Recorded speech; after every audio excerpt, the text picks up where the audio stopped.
chanter en italien aussi, qu'est-ce que vous croyez?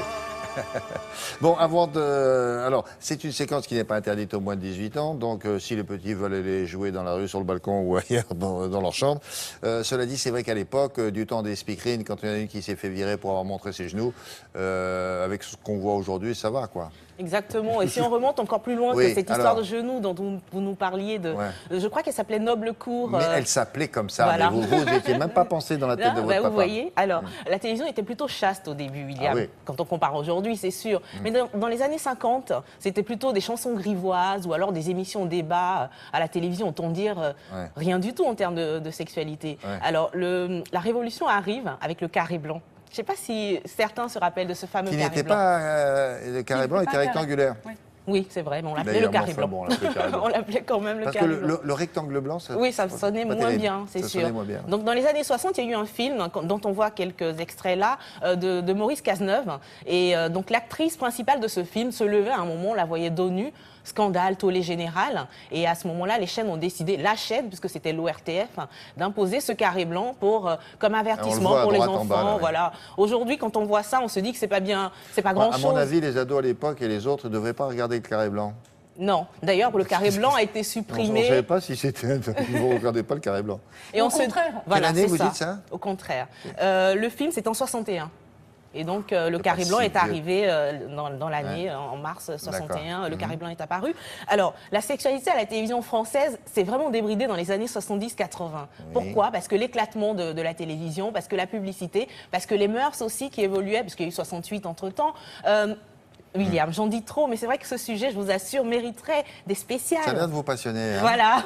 Vous vous dites, qu'est-ce que j'ai loupé? Moi, j'aurais dû être là. Je me rattrape aujourd'hui, quoique. Je vous propose de regarder comment on traitait à la télévision, la sexualité à la télévision à l'époque. Allez, on remonte dans le temps.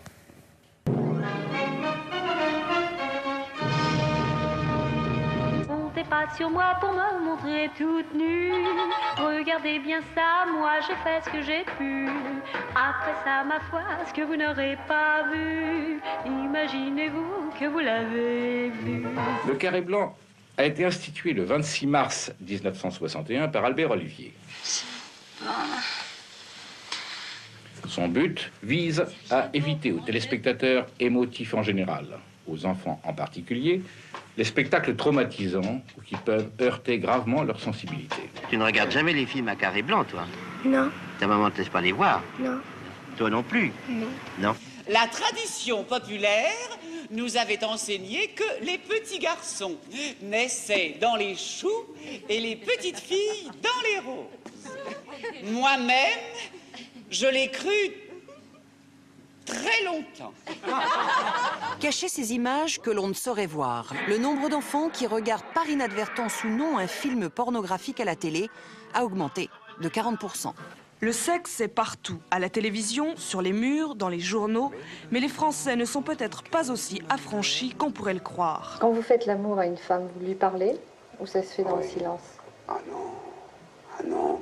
Il peut y avoir de la lumière ou pas, ou peu de lumière ou beaucoup. Mais il y a toujours des mots.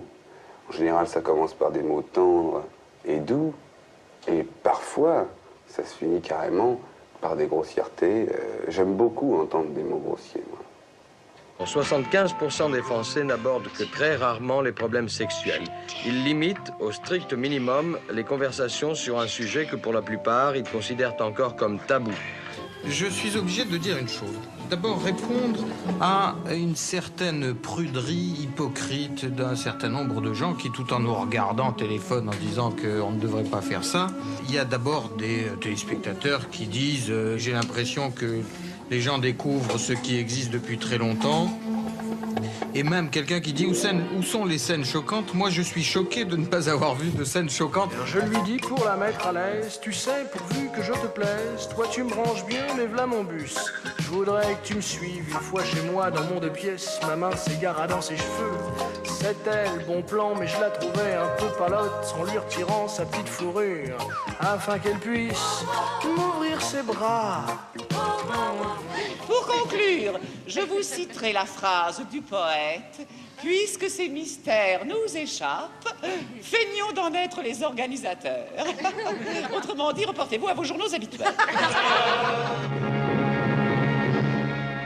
Et en passant, vous venez de revoir Claude Véga, qui était l'un des imitateurs les plus connus des années, oui, 60 à 80, à peu près. Exactement. Bon, eh ben, dites donc, quel chemin parcouru, hein. Merci beaucoup. Emma.